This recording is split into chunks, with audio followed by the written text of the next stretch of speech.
এই যে ইরানের সাথে বর্তমান মারাত্মক হিংসা রেষারেষি তৈরি হয় 1980 সাল থেকে। এর আগে ইরানের সঙ্গে এমন দা কুমড়া সম্পর্ক আমেরিকার ছিল না।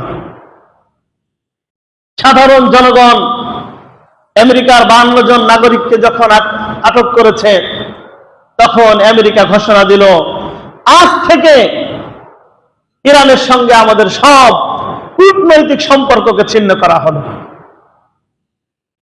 এরপরে 444 দিন এই 52 জন নাগরিককে আটক রাখার পরে তাদেরকে ছেড়ে দেওয়া হয়েছে বটে, কিন্তু আমেরিকার সঙ্গে আর নতুন করে কোনো কূটনৈতিক সম্পর্ক আর তৈরি হয়নি। দিন দিন আমেরিকার সঙ্গে ইরানের দূরত্ব বেড়েছে, রেষারেষি বেড়েছে।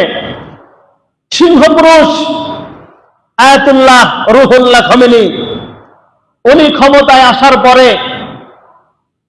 উনি দেশের বিভিন্ন জায়গায় অইসলামিক যত ভাবধারা তৈরি হয়েছিল, যত সিস্টেম তৈরি হয়েছিল, সব জায়গা ইসলামী ভাবধারায় নিয়ে আসতে শুরু করলেন। পরিকল্পনা ভিত্তিক বিভিন্ন জায়গায় উনি সংগঠন তৈরি করলেন এবং দেশের মানুষকে বুঝাইতে পারলেন যে হে মুসলিম, তুমি ইসলামের ছায়াতলেই নিরাপদ। হে মুসলিম নারী, তুমি পর্দার ভিতরে নিরাপদ, তুমি বোরকায় নিরাপদ। হে মুসলিম যুবক, তোমার সৌন্দর্য তোমার দাড়িতে। হে মুসলিম যুবক, তোমার সৌন্দর্য পাঞ্জাবিতে।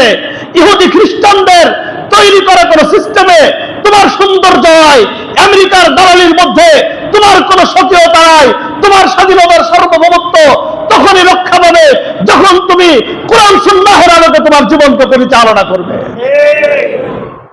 সাধারণ জনগণ এটা বুঝলো যে হ্যাঁ, আমাদের স্বকীয়তা ইসলামের ভিতরে, আমাদের সৌন্দর্য পর্দার ভিতরে, আমাদের সৌন্দর্য কোরআনের আইনের ভিতরে, অন্য কোথাও আমাদের সৌন্দর্য নাই। প্রিয় ভাইয়েরা আমার, সেখান থেকে শুরু করে নিয়ে আস্তে আস্তে করে ইরানকে সমৃদ্ধ করেছেন। সেই পেহলভি শাসন থেকে শুরু করে নিয়ে খমেনি পর্যন্ত আজকে 101 বছরে এসেছে। লম্বা সময় বিভিন্ন চড়াই উতরাই পেরিয়ে আজকে ইরান সারা দুনিয়ার বুকে মাথা উঁচু করে দাঁড়িয়েছে, ঠিক কিনা? প্রিয় ভাইয়েরা আমার, ইরান তথা কোন মুসলিম রাষ্ট্র মাথা উঁচু করে দাঁড়ায় এইটা কোনদিন আমেরিকা পছন্দ করে নাই, ঠিক কিনা? সে আমেরিকার সূচনা লগ্ন থেকে আদ্যবধি মুসলমানদেরকে কিভাবে নিচু করে রাখা যায় এই চিন্তা সারাক্ষণ তার মাথার ভিতরে, ঠিক কিনা? আজকে মুসলমানদেরকে বিভিন্ন সময় আমাদের দেশের মুসলমানেরাও তাদের সাথে তাল মিলিয়ে আমাদেরকে গালি দেয়, আমাদেরকে জঙ্গি বলে, ঠিক কিনা?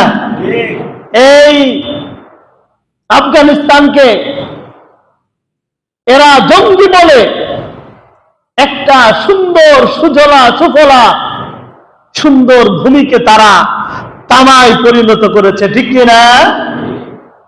কি অপরাধে আফগানিস্তানে নাকি জঙ্গি থাকে? এটা আসলেও কোন জঙ্গি না, এটা জঙ্গির নাটক সাজানো হয়েছে, ঠিক কিনা? আমাদের দেশের মানুষেরাও আমেরিকায় যে জঙ্গি বলে তাদের ভঙ্গিতে ভঙ্গি ধরা শুরু করেছে। একটা কথা স্পষ্ট করে বলে রাখবেন প্রিয় ভাই আমার, মুসলমানদেরকে ধ্বংস করার জন্য ইহুদি খ্রিস্টানরা সবাই সম্মিলিত হয়েছে, একত্রিত হয়েছে, শুধুমাত্র বিভিন্ন সময় বিষ বাষ্প ছেড়ে তোমাদের মনকে আলাদা আলাদা করে রেখেছে তারা। তোমরা বোঝো নাই,